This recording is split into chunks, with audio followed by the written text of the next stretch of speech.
So hello everyone, welcome back to QB class MPPSC में आपका स्वागत है। आज हम ज्योग्राफी का अगला लेक्चर अपलोड करने वाले हैं। ये लेक्चर अक्षांश और देशांतर रेखाओं के बारे में है, यानी लैटिट्यूड्स और लॉन्गिट्यूड्स के बारे में है। ओके, तो चलिए शुरू करते हैं। लेकिन उससे पहले आपको इस लेक्चर से रिलेटेड जो भी पीडीएफ है वो इस टेलीग्राम चैनल पे मिल जाएगा। ओके, आपको उसके लिए करना क्या है, टेलीग्राम चैनल पे जाइए, सर्च ऑप्शन पे क्यूबी क्लास सर्च करिए और यहाँ पे आपको ये आइकॉन वाला एक चैनल दिखाई देगा, आप उसे ज्वाइन कर सकते हैं। ओके, लिंक यहाँ नीचे भी है और आपको इस वीडियो के डिस्क्रिप्शन पे भी मिल जाएगा। इसके अलावा इसी यूट्यूब चैनल पे हमने एक हिस्ट्री का पैरेलल क्लासेस स्टार्ट किया है, पैरेलल सीरीज स्टार्ट किया है। तो ज्योग्राफी और हिस्ट्री हम पैरेलल 1 बाय 1 डेली कुछ ना कुछ अपलोड करते रहेंगे। तो इस तरीके से आपके दो सब्जेक्ट जो हैं, दो मेजर सब्जेक्ट एक साथ चलते रहेंगे। ठीक है, क्यूबी क्लास एमपीपीएससी यूट्यूब पे भी इसी नाम से चैनल है, आप उसे भी सब्सक्राइब कीजिए और ये डेफिनेटली आपकी प्रिपरेशन पे कहीं ना कहीं बेनिफिशियल होगा। तो आइए शुरू करते हैं। सवाल ये उठता है कि लैटिट्यूड और लॉन्गिट्यूड यानी अक्षांश और देशांतर रेखाएं हमें क्यों चाहिए। तो सपोज एक ग्राउंड है और ग्राउंड पे आप इस रेड डॉट पे खड़े हैं और किसी भी इंसान को अगर आपको ग्राउंड पे बुलाना है और मुझे ये बोलना है कि मुझे उस रेड डॉट तक जाना है, तो उसको हम एड्रेस कैसे करेंगे। उसका तरीका ये है कि दो अलग अलग रेफरेंस से हम उस पॉइंट का डिस्टेंस बता देते हैं। एक रेफरेंस लाइन ये है, ये ऊपर वाली ब्लैक वाली जो हॉरिजॉन्टल जो वर्टिकल या ऊर्ध्वाधर लाइन आपको दिखाई दे रही है, ऊर्ध्वाधर यानी खड़ी हुई लाइन, ऊपर से नीचे जाने वाली। दूसरी होती है हॉरिजॉन्टल लाइन, क्षैतिज रेखा यानी लेटी हुई लाइन। अब इस लाइन से अगर मैं कुछ दूरी पर एक लाइन खींचता हूँ, ऐसे जो मैं रेड कलर से खींच रहा हूँ, ये दूसरी लाइन, और मैं हॉरिजॉन्टल यानी क्षैतिज लाइन से भी एक लाइन खींचता हूँ, जहाँ पे ये दोनों लाइन मुझे मिलेंगे वहाँ पे हमारा पॉइंट है। ओके, वहाँ पे हमारा पॉइंट है। यही चीज़ मैंने ये येलो लाइन से इधर दिखाने की कोशिश की है। सी, तो कहने का मतलब ये है कि अगर मुझे रेड डॉट का पॉइंट बताना है तो उसको बताने के लिए मुझे कम से कम दो लाइन चाहिए। जहाँ पे वो दोनों लाइनें मिक्स होंगी हम वहाँ पे बता सकते हैं कि मुझे इस प्लेस पे यहाँ पे जाना है, या ये हमारा रिक्वायर्ड पॉइंट है, ये हमारा ज़रूरत वाला बिंदु है। ठीक, इसी को फुलफिल करने के लिए अर्थ पे ऐसी कई लाइनें इमेजिनरी, याद रखिएगा काल्पनिक यानी इमेजिनरी लाइन हमने खींची है। ठीक है, कुछ रेखाएं ऐसे क्षैतिज गई हैं, ऊर्ध्वाधर, क्षैतिज मतलब लेटी हुई। ओके, और कुछ रेखाएं ऊर्ध्वाधर इस तरीके से गई हैं, ऊर्ध्वाधर यानी ऊपर से नीचे, ये क्षैतिज रेखाएं हैं। हॉरिजॉन्टल, ये वर्टिकल लाइंस है, ऊर्ध्वाधर। वर्टिकल लाइंस को हमने लॉन्गिट्यूड कहा है, लॉन्गिट्यूड यानी देशांतर। ओके, लॉन्गिट्यूड यानी देशांतर, ये लॉन्गिट्यूड यानी देशांतर। क्षैतिज रेखाओं को हमने अक्षांश कहा है, लैटिट्यूड। अब अगर मुझे किसी भी पॉइंट को लोकेट करना है अर्थ पे, सपोज मुझे ये दूसरे वाले ग्लोब पे देखिएगा, दूसरे वाले ग्लोब पे मुझे इस पॉइंट को लोकेट करना है, तो मुझे क्या करना है, इस हॉरिजेंटल रेखा का लाइन नंबर आपको पता होना चाहिए कि ये 10वें 12वें 15वें किस लाइन पे है, और उसके बाद मुझे इस लाइन पे वर्टिकल लाइन जो है, ऊर्ध्वाधर लाइन, उस लाइन का नंबर पता होना चाहिए कि ये 10वीं है, 12वीं है या 14वीं है। ओके, 10th है, 12th है या 14th है। जहाँ पे ये दोनों लाइनें मिलेंगी वो हमारा रिक्वायर्ड पॉइंट होगा। मतलब ये है कि अगर मुझे इस अर्थ पे किसी भी पोजीशन को, किसी भी लोकेशन को समझाना है, दिखाना है, तो मेरा काम इन दो लाइनों से हो जाएगा। ठीक है, इन दो लाइनों से मेरा काम हो जाएगा। इसी कॉन्सेप्ट को फुलफिल करने के लिए हमने कुछ काल्पनिक रेखाएं खोजी हैं या खींची हैं। अब ये रेखाएं अर्थ पे नहीं है, ये चीज़ याद रखिएगा, इमेजिनरी है, काल्पनिक है, अर्थ पे ये रेखाएं नहीं खींची गई हैं। पहली जो हॉरिजॉन्टल लाइन है उसको हम लैटिट्यूड बोलते हैं। लैटिट्यूड मतलब अक्षांश रेखाएं। ओके, पहली जो हॉरिजॉन्टल लाइन है उनको हम लैटिट्यूड लाइंस बोलते हैं, इस तरीके से अक्षांश रेखाएं। अब आप देख सकते हैं कि ये लाइन कंप्लीट सर्कल है। मैंने इसको अर्थ के चारों ओर ऐसा खींचा हुआ है, ऐसा ऐसा, और इस तरीके से ये हर लाइन पूरी की पूरी सर्कल है, और उसके अलावा हर सर्कल का जो सेंटर है वो कॉमन है, तो इसलिए इसे हमने संकेंद्रित वृत्त कहा है। दैट मीन्स कॉन्सेंट्रिक सर्कल कहा है। हर लाइन का जो हर सर्कल का जो सेंटर है वो कॉमन है, इसलिए ये कॉन्सेंट्रिक सर्कल है। ये आप देख सकते हैं। अब सर ये टोटल कितनी है? तो टोटल बीच से हमने 0 डिग्री ले लिया है, ये वाली लाइन हमने बीच से 0 डिग्री ले लिया है। उसके ऊपर हर 1 डिग्री के लिए एक लाइन खींची हुई है। 1 डिग्री के लिए एक लाइन, 2 डिग्री की एक लाइन, 3 डिग्री के लिए एक लाइन, 4 डिग्री के लिए एक लाइन और 5 डिग्री के लिए, ऐसा 90 डिग्री तक हमने 90 लाइन्स खींची हुई हैं। मतलब ये अर्थ है बीच वाला पॉइंट 0 डिग्री है, ये जो मैंने लंबा खींचा हुआ है वो 0 डिग्री है। इसके ऊपर मैंने 90 लाइन्स ऐसे खींचे हुए हैं, 1 2 3 4 5 6, ऐसा करते करते 10 12 50 90 लाइन्स हमने ऊपर खींची हैं। और ये जो रेड लाइन से मैं बना रहा हूँ, ये 90 लाइन्स मैंने नीचे खींची हैं अर्थ पे। तो 90 ऊपर और 90 नीचे, 90 ऊपर और 90 नीचे, बीच में एक और लाइन है ये लंबी वाली 0 डिग्री। इस तरीके से टोटल 181 लाइन्स है, टोटल 181 लाइन्स है। ठीक है, अब टोटल नंबर तो हमको पता लग गया। अब सवाल ये उठता है कि क्या ये लाइन्स एक दूसरे को कहीं कट करती हैं? नहीं सर, कहीं कट नहीं करती। ये कॉन्सेंट्रिक सर्कल है। ठीक है, कॉन्सेंट्रिक सर्कल मतलब संकेंद्रित वृत्त है। मतलब ये है कि जो इनका सेंटर है वो एक है। अब चूंकि सेंटर एक है इसलिए ये एक दूसरे को कहीं नहीं कट करेंगे, ये ऐसी हैं, 1 2, इसके ऊपर तीसरी चौथी, ऐसा। तो इस तरीके से ये एक दूसरे के पैरेलल हैं। अब सिंस पैरेलल हैं मतलब एक दूसरे को कहीं भी कट नहीं करेंगी। कट नहीं करेंगी तो इनके बीच का जो डिस्टेंस है, हर 2 लाइन के बीच का डिस्टेंस है वो इक्वल होगा, वो कॉमन होगा, इक्वल होगा। और हर 2 अक्षांश रेखा के बीच का जो डिस्टेंस है, दूरी है, वो 111 किलोमीटर है। The distance between each 2 latitudes or every 2 latitudes is 111 kilometres. ठीक है, अब इसका प्रयोग जो है हम क्लाइमेट डिटर्मिनेशन में करते हैं, माफ कीजिएगा, इसका उपयोग हम क्लाइमेट डिटर्मिनेशन में करते हैं, या बोला जाए तो जलवायु निर्धारण में किया जाता है। अभी इतना याद रखिए कैसे होता है, इसकी बात हम आगे करते हैं। ठीक है, तो एक बार फिर से, अक्षांशीय रेखाएं काल्पनिक हैं, क्षैतिज हैं। ठीक है, टोटल 181 हैं, बीच में एक, ऊपर 90 नीचे 90, तो ऊपर 90 नीचे 90 और बीच की एक, 181। हर रेखा दूसरे के समांतर है, जैसा इस आपको चित्र पे दिखाई दे रहा होगा। हर रेखा हर दूसरे अक्षांश के समानांतर है।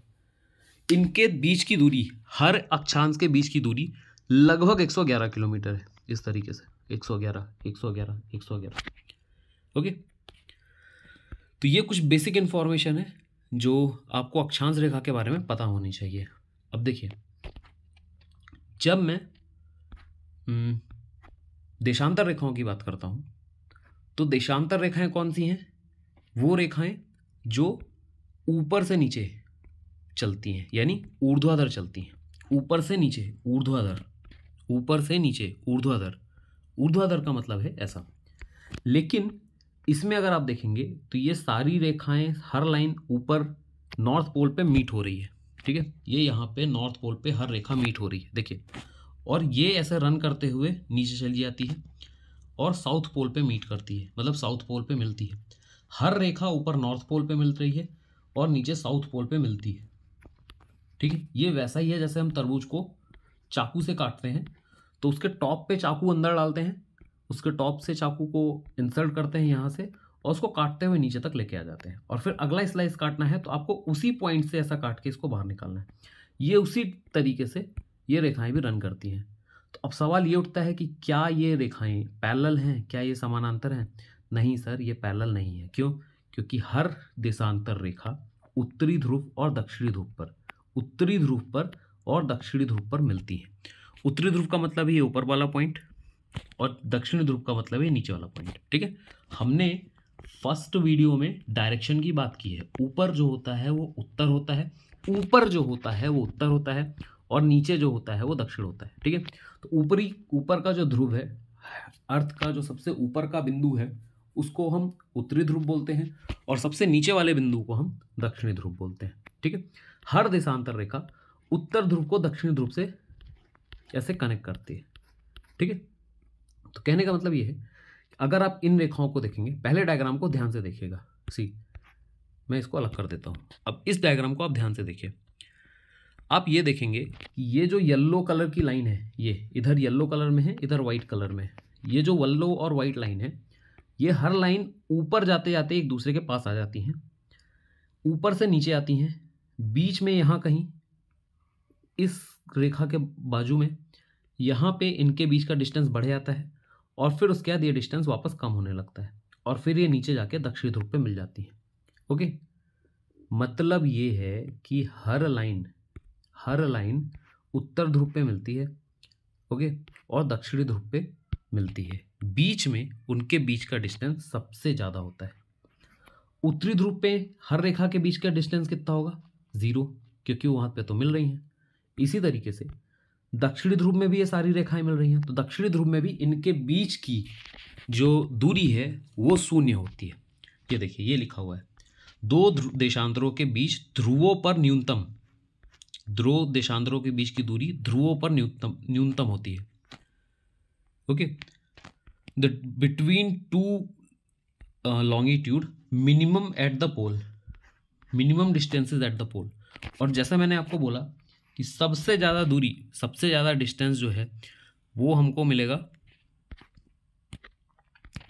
बीच वाले एरिया में, यानी जहाँ से हमारा 0 डिग्री का अक्षांश गुजरता है या 0 डिग्री का लैटिट्यूड गुजरता है। यहाँ पे इसके बीच का जो डिस्टेंस है, ये जो डिस्टेंस है ये सबसे ज़्यादा है। ये फिर से 111 किलोमीटर ही है। तो दो अक्षांशों के बीच की दूरी भी 111 किलोमीटर है।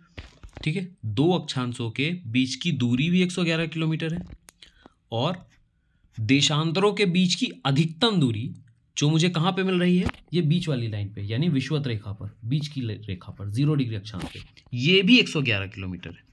मैं फिर से रिपीट कर रहा हूँ, distance between two latitude is 111 kilometers and maximum distance between two longitude is also 111 kilometers.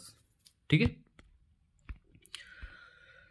Again ये वही है, इनकी संख्या कितनी है? तो देखिए, ये अर्थ का पूरा चक्कर 360 डिग्री का होता है, एक सर्कल पूरा 360 डिग्री का होता है। ठीक है, ऐसा। अब हर डिग्री पे एक लाइन खींची हुई है, हर डिग्री पे एक लाइन खींची हुई है, तो टोटल कितनी हो जाएंगी? ये टोटल 360। हर डिग्री पर एक लाइन खींची हुई है, इसलिए ये टोटल 360 है। सर हर डिग्री में तो लैटिट्यूड भी खींचा हुआ है, हर एक डिग्री के लिए तो अक्षांश रेखा भी खींची हुई है, पर वो 360 क्यों नहीं है? क्योंकि सर वो पूर्ण वृत्त हैं, दे आर कंप्लीट सर्कल। ठीक है, ये कंप्लीट सर्कल है सर, इसलिए तो ये इनकी डिस्टेंस हम ऊपर से नीचे तक काउंट करेंगे, यानी स्ट्रेट लाइन में काउंट करेंगे, वो 180 है। तो ऊपर 90, नीचे 90 और सेंटर की है 181। लेकिन यही चीज़ चूँकि हमारा देशांतर रेखा जो ध्रुवों पर मिल रहा है वो एक अर्धवृत्त है। आई रिपीट, ये एक अर्धवृत्त है ऊपर से नीचे तक, इसलिए हर डिग्री के लिए एक लैटिट्यूड हम खींच रहे हैं, एक देशांतर रेखा हम खींच रहे हैं, इसलिए 360 डिग्री के लिए कुल 360 लॉन्गिट्यूड हमको देखने को मिलेगा। ठीक है, आई होप ये चीज़ आपको समझ में आ गया होगा। अगर नहीं आ रहा है तो सर मुझे वापस कमेंट करिए, मैं इसको फिर से समझाने के लिए कोशिश करूँगा आपको। ठीक है, अब यहाँ पे मैं आपको कुछ अक्षांश रेखाओं के बारे में बता रहा हूँ जो इम्पोर्टेंट है।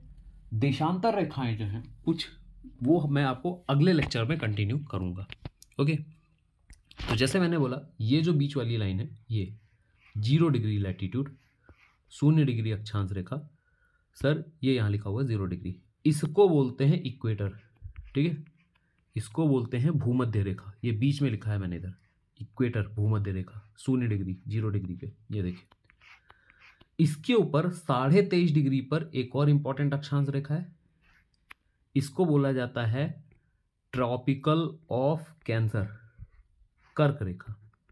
ये रेड लाइन से जो मैं खींच रहा हूँ ये सर 23.5 डिग्री उत्तर में कर्क रेखा है, और नीचे वाली रेखा ये 23.5 डिग्री नीचे वाली रेखा पर ये ट्रॉपिक ऑफ कैप्रिकॉन है, इसे मकर रेखा कहते हैं। ठीक है। अब सर ये 23.5 डिग्री ही क्यों है, 23.5 क्यों है? तो आपने पिछले डायग्राम में देखा है कि हमारी अर्थ जो है, ये जो अर्थ है ये सीधी नहीं है, ऐसी नहीं है।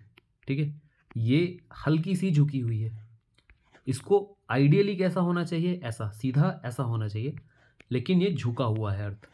ये झुकाव 23.5 डिग्री का है सर, ये लंबवत रेखा से इसका झुकाव 23.5 डिग्री का है। ये झुकाव मुझे कर्क रेखा और मकर रेखा के रूप में यहाँ पे दिखाई देता है। इधर देखिए, अगर पृथ्वी सीधी होती तो मेरी कर्क रेखा सीधी होती, लेकिन एक्चुअली ये 23.5 डिग्री पे है। कारण क्या है कि ये जो पृथ्वी है उसका झुकाव 23.5 डिग्री पर है। ठीक है, अब ये 23.5 डिग्री ही क्यों बनता है, सूर्य के साथ इसका क्या संबंध है, ये हम आगे देखेंगे। लेकिन अभी आपको ये इंपॉर्टेंट अक्षांश रेखाएं आपको याद करनी पड़ेंगी। इसका नाम है कर्क रेखा 23.5 डिग्री उत्तरी अक्षांश, इसका नाम है मकर रेखा 23.5 डिग्री दक्षिण अक्षांश। अब सवाल ये उठता है कि उत्तरी अक्षांश और दक्षिण अक्षांश क्या है। तो याद करिए, पहले लेक्चर में हमने बात की थी, ऊपर की ओर हमेशा उत्तर होता है, नॉर्थ होता है, और नीचे की ओर हमेशा दक्षिण होता है। बीच की लाइन है 0 डिग्री। 0 डिग्री से 1 डिग्री ऊपर गए, 2 degree, 3 degree, 10 degree, 50 degree, 60 degree, 70, 80, यहाँ पे नॉर्थ पोल पे 90 डिग्री। तो हमने 90 रेखाएं ऐसी खींच ली हैं। अब इसी तरीके से कुछ रेखाएं नीचे भी खींची हैं आपको, 1 degree, 2 degree, 3 degree, 10 degree, 50 degree, 90 degree, 80 degree, 90 degree. तो इस 0 रेखा के ऊपर भी 90 रेखाएं हैं, 90 रेखाएं हैं।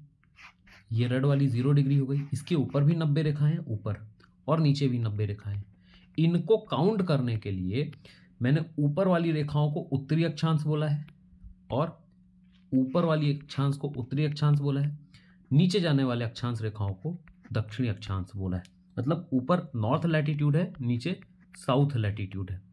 ये देखिए, ये एन लिखा हुआ है नॉर्थ लैटिट्यूड, नॉर्थ लैटिट्यूड, नीचे ये एस लिखा हुआ है साउथ लैटिट्यूड, साउथ लैटिट्यूड। तो आप ये देखेंगे कि जैसे जैसे हम ऊपर जाते हैं तो मुझे पहली लाइन कहाँ मिलती है हमारे काम की, 23.5। बीच में 23 लाइनें और हैं, अभी उनकी बात नहीं कर रहे हैं। 23.5 डिग्री पे जो लाइन खींची है उसको कर्क रेखा बोला है उत्तर की ओर, उत्तरी अक्षांश में। और 23.5 डिग्री दक्षिणी अक्षांश में जो रेखा खींचा है उसको हमने मकर रेखा बोला है। ठीक है, वापस ऊपर आ जाइए, थोड़ा सा और ऊपर चलते हैं। ये आर्कटिक रेखा है, आर्कटिक वृत्त भी इसे बोलते हैं। ठीक है, आर्कटिक सर्कल रेखा या वृत्त बोलते हैं। ये 66.5 डिग्री पे है। सर 66.5 डिग्री क्यों, 66.5 क्यों? टोटल एंगल है 90 डिग्री। हमने फर्स्ट काउंट कर दिया है 23 पे, तो दूसरा जो इंक्लिनेशन बनेगा सन का वो 90 degree minus 23 degree and half पे बनेगा। तो 90 माइनस 23 डिग्री, यानी 90 में से हम 23.5 घटाएंगे तो हमको 66.5 डिग्री मिल जाएगा। इसलिए दूसरी लाइन हम 66.5 डिग्री पे लेते हैं। ठीक है, इसका कैसा इम्पैक्ट पड़ता है, धीरे धीरे ज्योग्राफी में हम ये चीज़ समझेंगे। सूर्य की किरण हमेशा इसके सामने रहती है। सूरज की किरण सीधे जो है एक्चुअली ये 23.5 डिग्री ऊपर से लेके 23.5 डिग्री नीचे, यानी 23.5 डिग्री नॉर्थ से लेके 23.5 डिग्री साउथ पे ही सूरज की किरणें लंबवत पड़ती हैं, परपेंडिकुलर पड़ती हैं। इसलिए ये लाइन यहाँ पे हमने ऐसे मार खींची हुई है।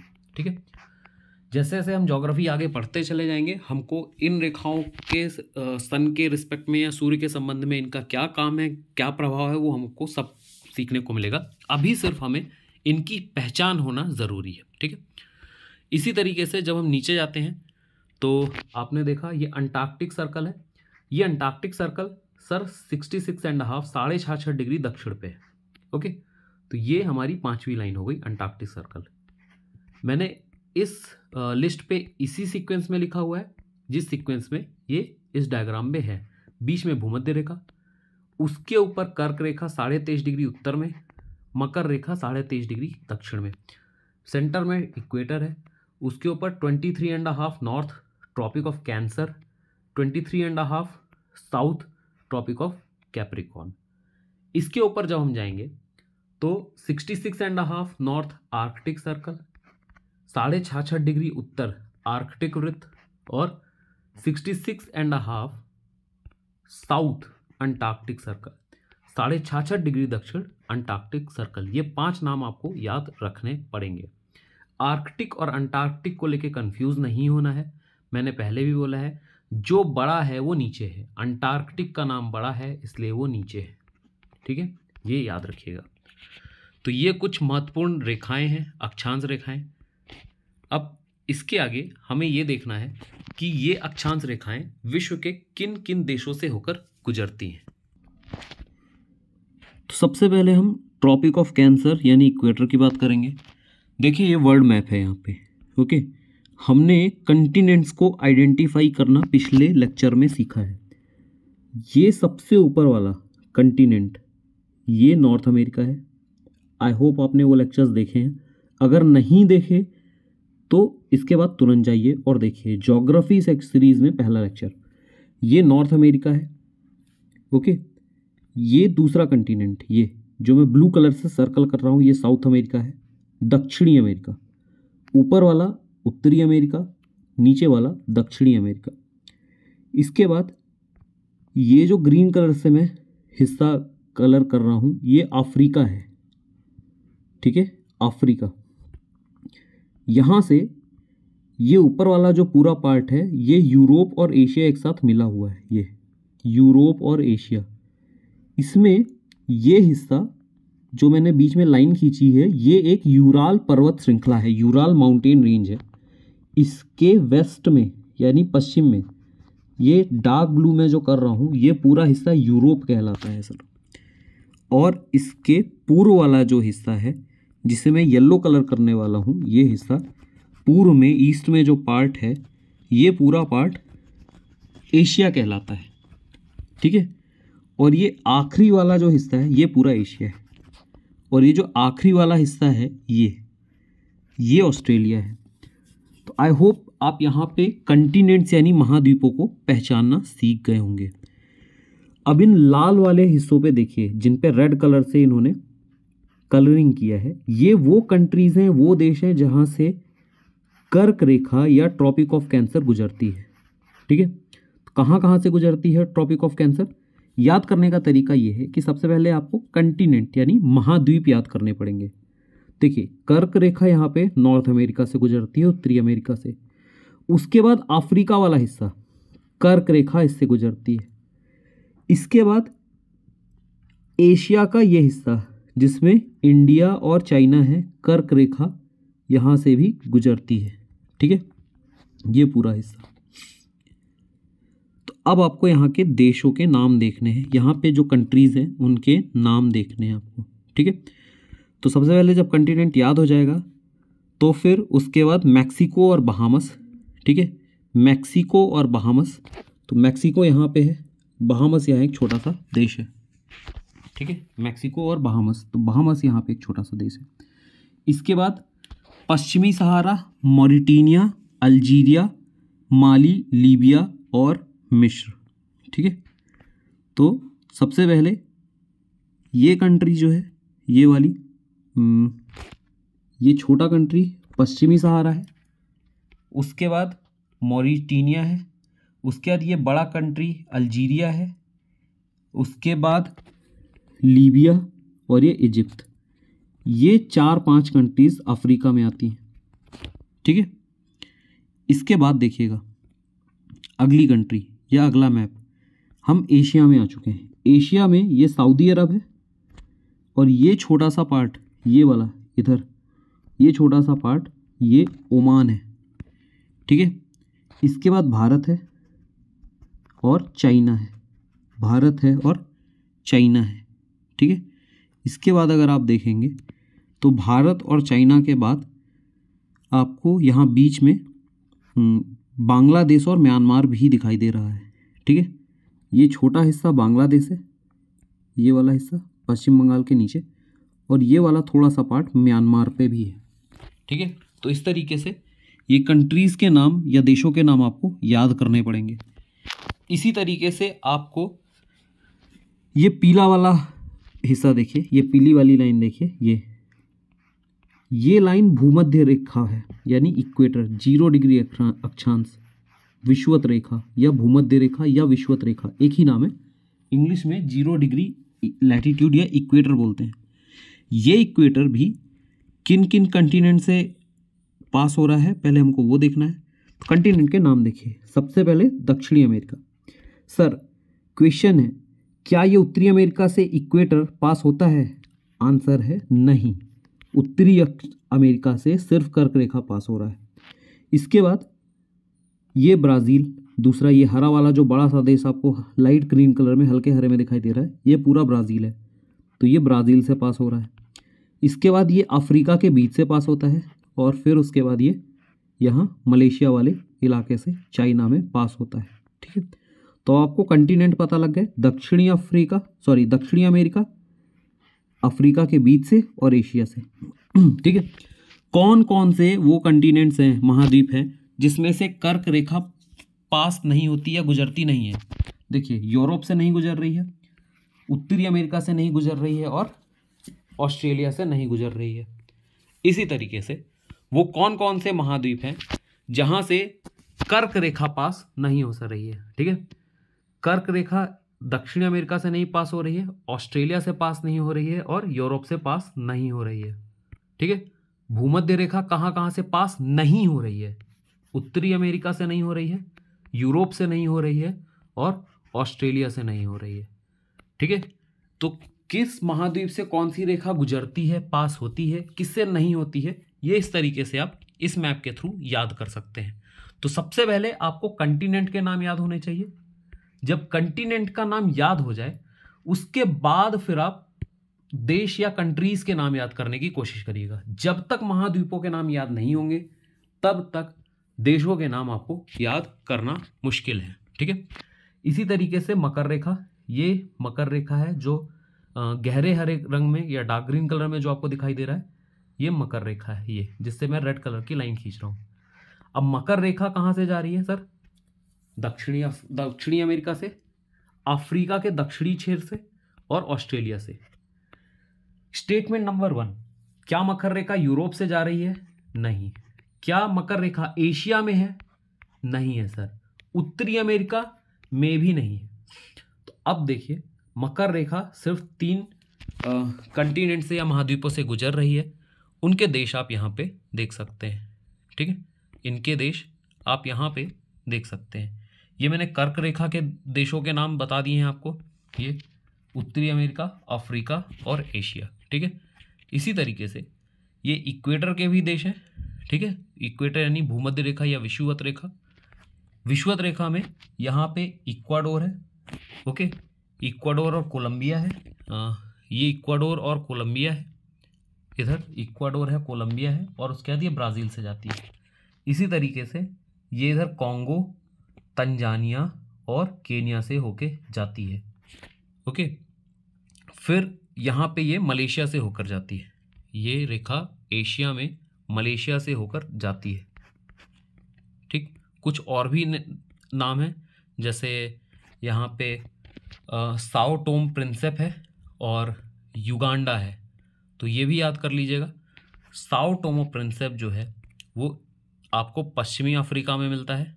ओके, अफ्रीका पश्चिमी में मिलता है और युगांडा आपको यहाँ पे छोटा सा देश में दिखाई देगा। ठीक, इसके बाद जब हम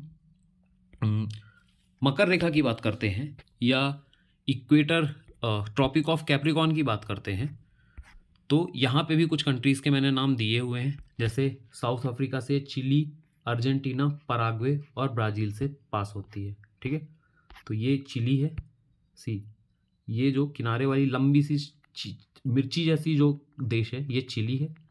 इसके बाजू का जो गाढ़ा हरा पार्ट है वो अर्जेंटीना है। उसके बाद ये छोटा सा कंट्री बीच में पराग्वे है और ये हल्का हरा वाला ब्राज़ील है। ब्राज़ील यहाँ पे अलग कलर से इसलिए दिखाया हुआ है क्योंकि ब्राज़ील इकलौती ऐसी कंट्री है, इकलौता ऐसा देश है जहाँ से equator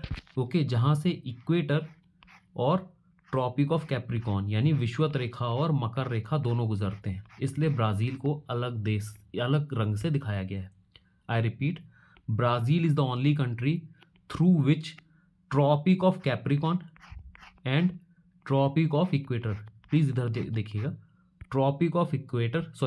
through which equator and tropic of Capricorn pass through Brazil only. Brazil विश्व में इकलौता ऐसा देश है जहाँ से विषुवत रेखा और मकर रेखा दोनों गुजरते हैं।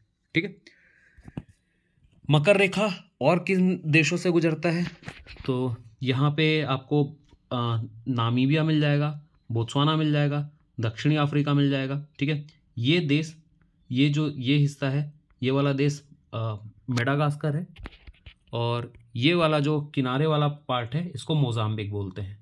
ठीक है, ये वाला, ये छोटा सा देश नीचे वाला दक्षिणी अफ्रीका है, इसके ऊपर बोत्सवाना है, यहाँ पे कालाहारी के मरुस्थल है, कालाहारी डेजर्ट है, और इधर वाला क्षेत्र नामीबिया है, और उसके बाद आखिरी में ये ऑस्ट्रेलिया से होके गुजरता है।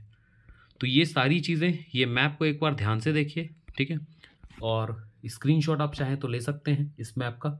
इसके बाद आप इन टेबल्स के भी स्क्रीनशॉट ले सकते हैं। ठीक है, PDF हालांकि मैंने टेलीग्राम चैनल पे डाल दिया है, तो वहाँ से भी आप इसको डाउनलोड कर सकते हैं। लेकिन उसके बाद आप ये सारी कंट्रीज़ और इस मैप को एक बार स्टडी करिए, और उसके बाद ये याद करने की कोशिश करिए कि कौन सी लाइन कहाँ से गुजरती है। सर यहाँ से क्वेश्चन पूछा गया है, पहले भी पूछा गया है, और ये आपको पूरी अंडरस्टैंडिंग के लिए बहुत ज़्यादा ज़रूरी है। ठीक है, क्यों ज़रूरी है उसका मैं आपको एक एग्जांपल बताता हूँ। सपोज़ ये पृथ्वी है, पृथ्वी के अर्थ के सामने यहाँ पे छोटा सा सूरज है, सूरज की किरणें सीधे इन क्षेत्रों पे ज़्यादा तेज पड़ेंगी, है ना। तो ये क्षेत्र वो क्षेत्र है पृथ्वी पे जहाँ पे आपको टेम्परेचर सबसे ज़्यादा मिलता है। ठीक है, लेकिन ये किरण सूर्य की ऊपरी उत्तरी ध्रुव और दक्षिणी ध्रुव वाले क्षेत्रों से टेढ़ी होके पहुँचेगी। ओके, जब ये टेढ़ी होके पहुँचेगी तो यहाँ पे इन किरणों का उतना प्रभाव नहीं पड़ेगा। They reach there in the slanted form, so there heating effect will be not as much as it is on the centre part of the earth. तो इस तरीके से आपको अलग अलग लैटिट्यूड्स में आपको टेम्परेचर का वेरिएशन दिखाई देगा। जनरली, मैं जनरली टर्म यूज़ कर रहा हूँ, जनरली इन क्षेत्रों में,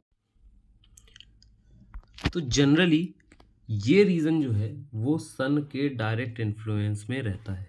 ओके, क्योंकि सन रेज यहाँ पे सूरज की किरणें सीधे पड़ती हैं, तो इस क्षेत्रों में टेम्परेचर या तापमान ज़्यादा रहेगा।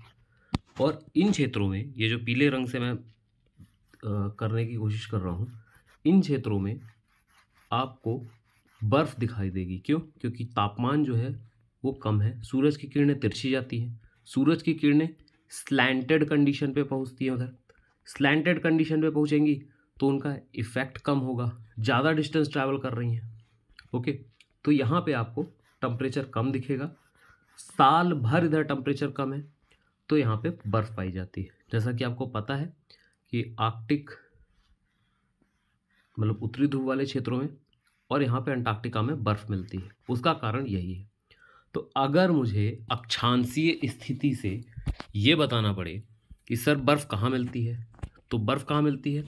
उत्तरी ध्रुव के पास, है ना। उत्तरी ध्रुव मतलब 90 डिग्री, दक्षिणी ध्रुव के पास, दक्षिणी ध्रुव मतलब 90 डिग्री, 90 डिग्री उत्तर नॉर्थ और 90 डिग्री दक्षिण। और बीच वाली विषुवत रेखा जो यहाँ से गुजर रही है, ये कौन सी अक्षांश से? 0 डिग्री।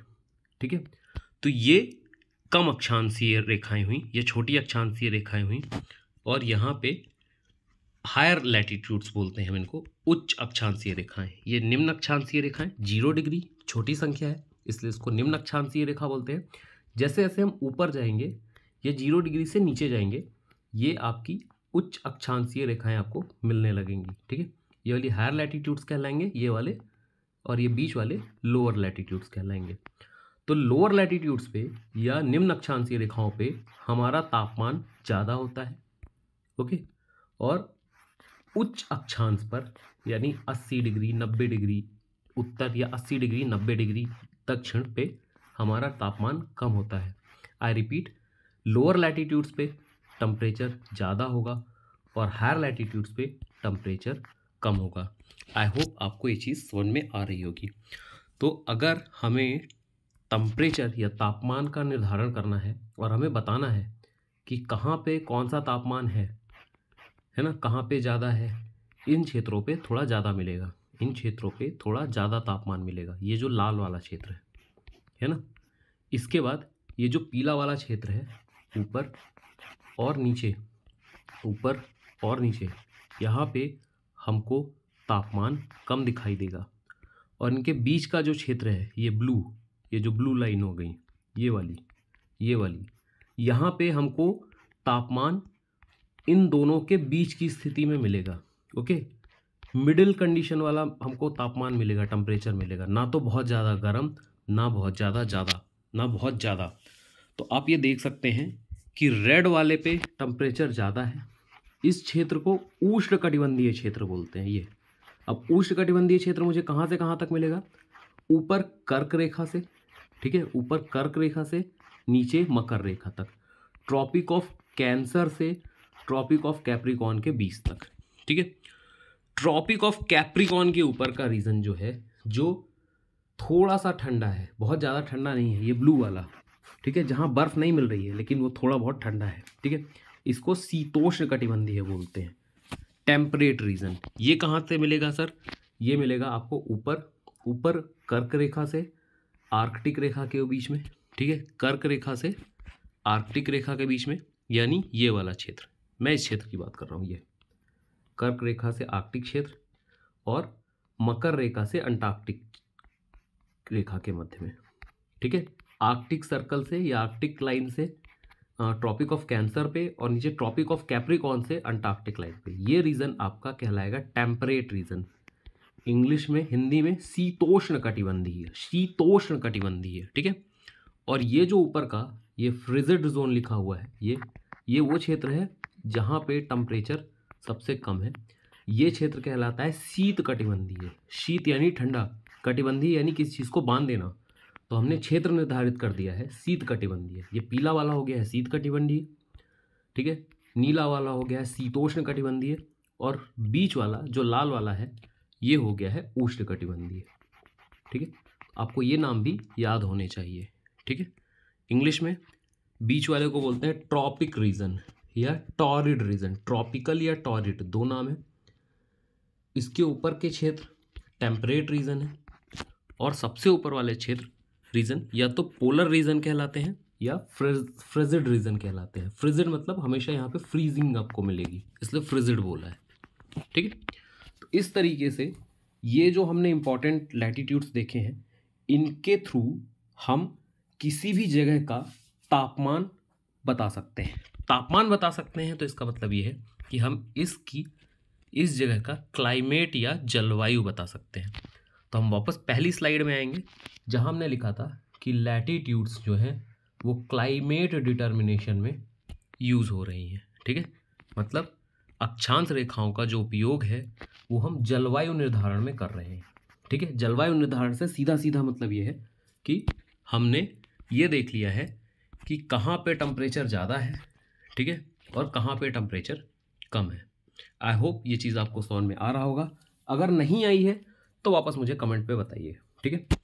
अब एक लाइन और बचता है इधर कि लॉन्गिट्यूड्स यानी देशांतर रेखाओं का इस्तेमाल जो है, लॉन्गिट्यूड्स यानी देशांतर रेखाओं का जो इस्तेमाल है, उपयोग है, वो समय निर्धारण में किया जाता है।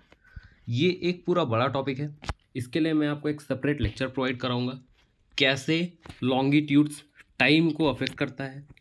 इससे रिलेटेड कुछ न्यूमेरिकल्स भी बनते हैं, तो हम वो 4 या 5 स्टेप में कुछ न्यूमेरिकल्स करने की भी कोशिश करेंगे, लेकिन उसके लिए हमें एक सेपरेट क्लास रखना पड़ेगा। तो ये क्लास मैं इधर पे ख़त्म कर रहा हूँ। ये लैटिट्यूड और लॉन्गिट्यूड्स यानी अक्षांशीय और देशांतरीय रेखा का पहला पार्ट था, ठीक है। इससे रिलेटेड PDF मैं आपको इस टेलीग्राम चैनल पर डाल दूँगा, आप वहाँ जाइए और रिलेटेड PDF को डाउनलोड कर सकते हैं। वहाँ आपको जल्दी ही कुछ क्विज फॉर्म पे क्वेश्चंस दिखेंगे, आप वो क्वेश्चंस भी अटेम्प्ट कर सकते हैं, ओके। ये पार्ट 1 है, पार्ट 2 हम जल्दी लेकर आएंगे। तब तक के लिए आप इस पार्ट को देखिए, और जो भी आपको अगर चेंज करना है या कुछ मॉडिफिकेशन करना है या कोई चीज़ नहीं समझ में आती है वो मुझे कमेंट पे वो बताइए, ओके। चलिए, थैंक यू।